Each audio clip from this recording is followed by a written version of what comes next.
So why are these questions useful? Why does anyone think it would be better to ask questions than to speak information? You know where they're coming from. Exactly! Look she got it. She got it exactly. First time? Yeah, good job! Score. So that's actually my first point. Great job. You gather information about what the other person thinks. You know exactly what they believe. And you won't waste your time defeating a straw man argument. Like, for example, say I'm talking to my Muslim friend, and I go, Nema, did you know that Allah blah, blah, blah, blah, blah, and the Quran says blah, blah, blah, blah, blah? And I could go on for an hour saying all these things about the Quran that doesn't make sense, and she could sit back and go, wow, that's nice. I didn't believe any of that stuff. Maybe she doesn't know that specific thing about Allah. Maybe she doesn't know that specific thing about the Quran. I just wasted an hour and I alienated her. Now, if I'd start out saying, what do you mean by, I don't know, the Quran is the word of God? Or what do you mean by the Bible has been corrupted or something like that? Then that would be much more productive because I could spend time addressing something that she actually believes. The other person will be much more responsive. Because people like to have their opinions respected, and asking questions is a way of respecting someone else's opinion. When you're just preaching at them, they're like, clearly you don't care about what I think. But if you ask them questions, it draws them out and it makes them want to talk to you more. Because people like it when other people value their opinions. It makes them feel important. It just does. It's nice. Nice thing also is it gives you time to think. You don't have to go like, oh, what's that argument that I learned in that one book somewhere? I gotta think of it. You don't have to do that. You just can think about it slowly. You can say, what do you mean by that? And while they're answering, be listening and be thinking of what they're probably going to say and think about what you can respond to. You don't have to freak out. It's very nice and calm. And also, it puts the burden of proof on them, not you. Now, if you're just having a friendly conversation and you're like with a friend of yours that you're building a relationship with, most of the time you don't need to do this. But say you just have like 5 minutes with someone and you just want to put a stone in their shoe really quickly. And say they make a claim, and they don't defend it, like they just throw a claim out there, and they don't defend it. I'll give you an example in a minute. But it's not your job to try to defend against a claim that they didn't support. Like if an atheist throws a claim out there and says, there is no God, Christians always go, yo, yes there is, and they start bringing up all these arguments for why there is God, and they just go on and on and on about it. You don't have to do that. They didn't defend their claim. They just made a claim. They just threw out a slogan. They need to defend it. Think about a house. When you have a house, you have a roof, right? And you also have walls, because otherwise it's not really a house. So in an argument, you have the claim, but then you also have the proofs. And if someone just makes a claim, that's just a roof on the ground. You didn't put any walls to support it. And a roof on the ground is not a house. You need to get them to support their claim. So that's what you can do with what do you mean by that? Atheist says, there is no God. You don't need to start explaining why indeed there is a God.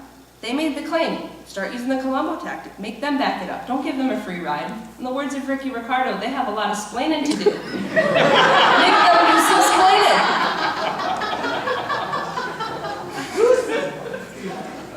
All right, let's have some practice with this.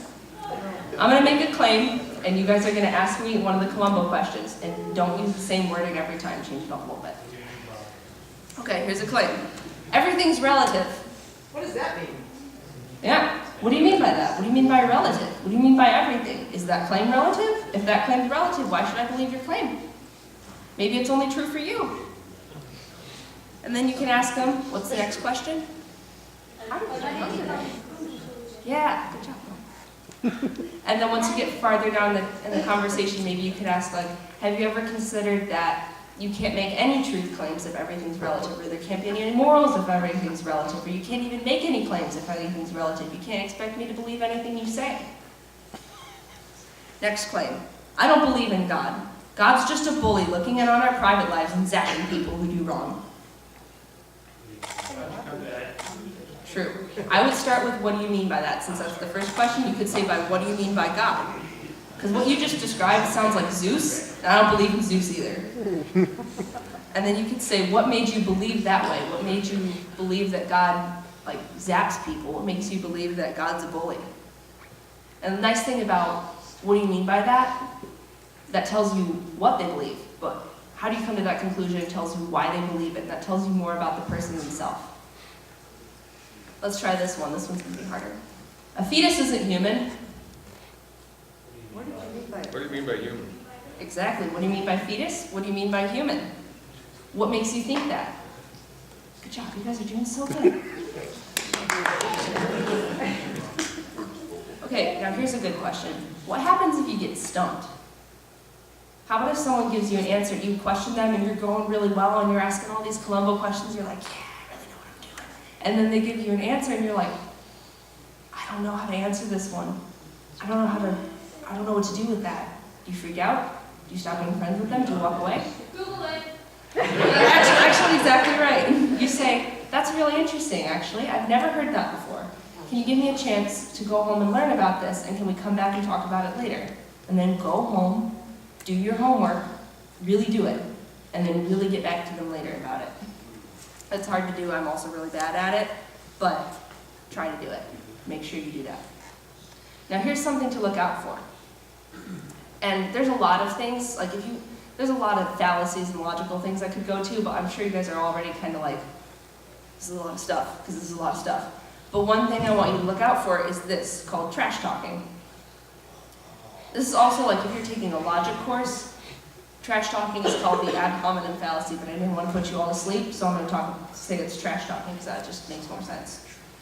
Trash talking is attacking you instead of your argument. People do this all the time, especially to Christians. They'll just come up to us and say, you're a bigot. You just hate people. You just want to do this. You're just hateful. You want a theocracy. You can just say to them, okay, I'm a bigot.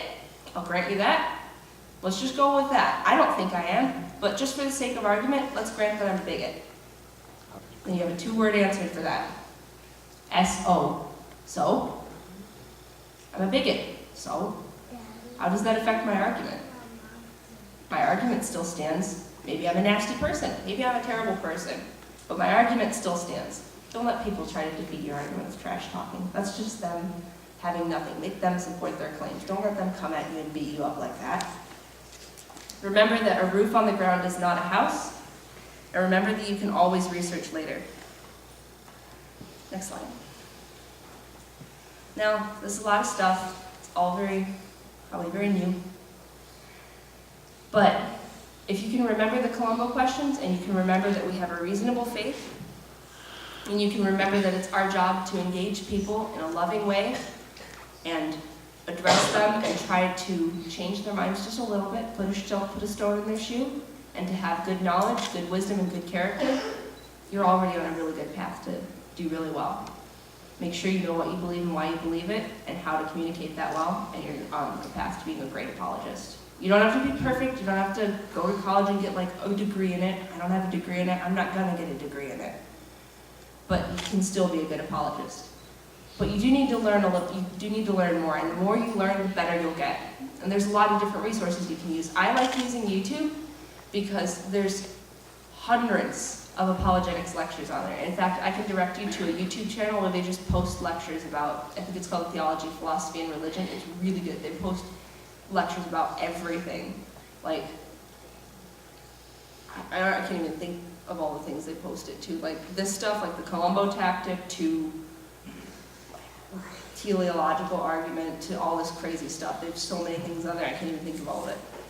So you can look up lectures by good apologists, not just any apologists, because some people are crazy, but like good apologists, like Greg Kokel, Brett Kunkel, Tim Barnett, Alan Schliemann. I can send you guys this, or I can put it up on the screen later or something, or if you want to have some lectures, you can email me and I'll start you out. You just have to start going, like go down the rabbit hole. You'll figure out who's a good apologist quickly. Ravi Zacharias Ministries is really good. He's got a lot of good stuff to say, and so do the guys who work for him, especially Nabil Qureshi. I find he's really, really helpful if you want to learn about Islam. Also, what? Vodi. Yeah, Vodi Bakum has a lot of good stuff to say, especially about like the apologetics for the family, apologetics for raising kids, and for education. Stand to Reason I quoted a lot. I love Stand to Reason. That's where I got most of the stuff for this lecture from.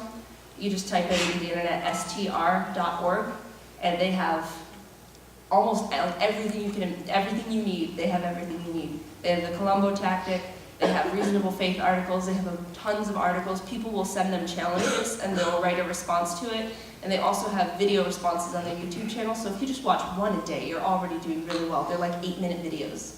You just watch one challenge response a day, you're gonna learn so much. I know everybody can't make it to Summit, but if you have the opportunity to make it to Summit, go do it, it's great.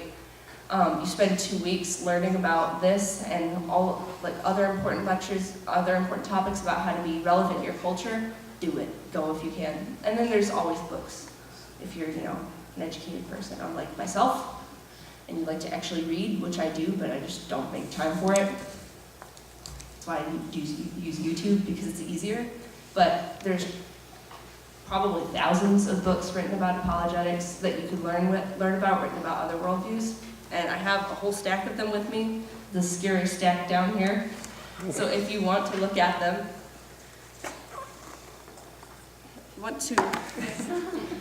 this is like the library I brought back from Summit. I bought so many books. It was great. It was a beautiful library. But if you want to come look at these, you can. They have a lot of good information in them. Also C.S. Lewis. There's C.S. Lewis books in here. Anything by C.S. Lewis is good. So that's the end of my talk.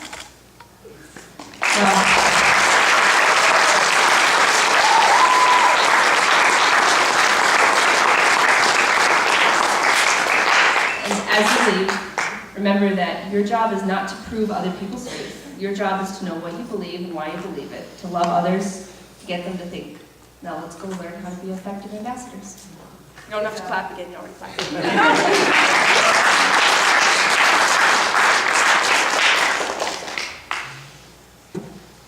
So I have a couple questions. One of them is, what did you get? Like, did something surprise you? And if something surprised you, what was it? Anybody? I love the techniques. The techniques, yes, yeah. I loved how she talked about not needing to rebuttal everybody's claim. Okay. I think that's great. Yeah, I think that's that's a great huge. point that It's a huge we thing. don't think about a lot. Yeah, yeah. Yeah, Gabe. Simplicity of the argument.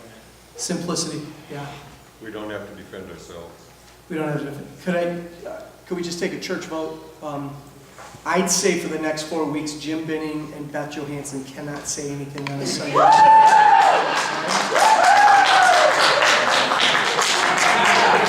Sounds unanimous, at least from family members. They're both great. I'm just picking on Mr. Binning because he always I picks gotcha. on me, I so- gotcha. It's good. He deserves it. Yeah.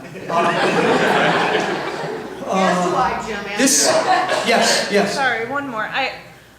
It's very like her, but I loved that she talked about not letting people and their harsh criticisms really affect you. Like, Right. it doesn't matter. Yeah. And especially in that time, that's a really good point to have in your head not to get upset Yeah. about. Yeah. I think it is. I remember when my dad, when I was a kid, would tell me about when he first became a Christian. He was so excited he wanted to share with everybody. So he'd go to work in this machine shop and he'd start talking about it. Well, of course, every question would come at him. And my dad has a pretty, he had that pretty generous personality. So every day he would get a question that he had no clue of because he's a brand new Christian. And he'd say to him, "That's a great question. I've never heard that before. Is it okay if we talk about this later? I'm going to go home and look it up." And he'd go home and call his pastor at church and say, "Could you just give me some verses? Just push me in the direction of verses." And he'd dig into it. He'd find out from himself, because this is really, really big. It's not just an argument, but it's ultimately, what has it done in your life, right? Like, what has it done in your life? So he could go back to those guys and say, "Hey, when we were talking about this yesterday, blah, blah, blah, this is," and what I know is my life is different now than it was a month ago. Like, my life direction is completely different. Anybody else? What'd you grab? Yes?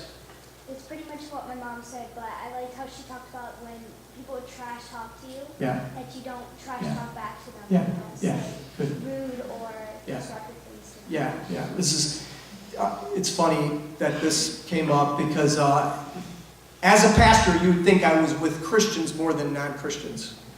But I'm with more non-Christians on any given week than I am with Christians. And there's a young man in my life that I've mentioned to you before, and he's exact, our birthday's a day apart. He's 20 years younger than me. He's 38, but he actually looks like he's maybe 23. Tatted up, plugs in the ears, and from day one that he found out that I was a pastor, he said, I just want to tell you, I don't believe in any of that stuff. And almost any time that we're together with just the two of us or in a bigger group, and something gets serious, he'll say, Tim, like I don't believe any of that stuff, right? So this last week, we're leaving at the same time, and I could tell something was heavy on him. He said, hey, can I just talk to you for a second? And he started talking about a problem in his life, a situation that's just been ongoing, and I could tell it was just so big. And so I started talking to him about, well, here's a thought, or here's something you could do, here's what you could happen. He goes, you know what, I should just have you take care of this. And then he said, but I don't believe any of that God stuff, right? And unbeknownst to him, everything that I was saying to him was just a principle from God's Word that was lived out in my life to a point where I could be confident about saying, here's something you could do about that. And it's funny, when you get to that point with certain people, they'll go, where did you learn that?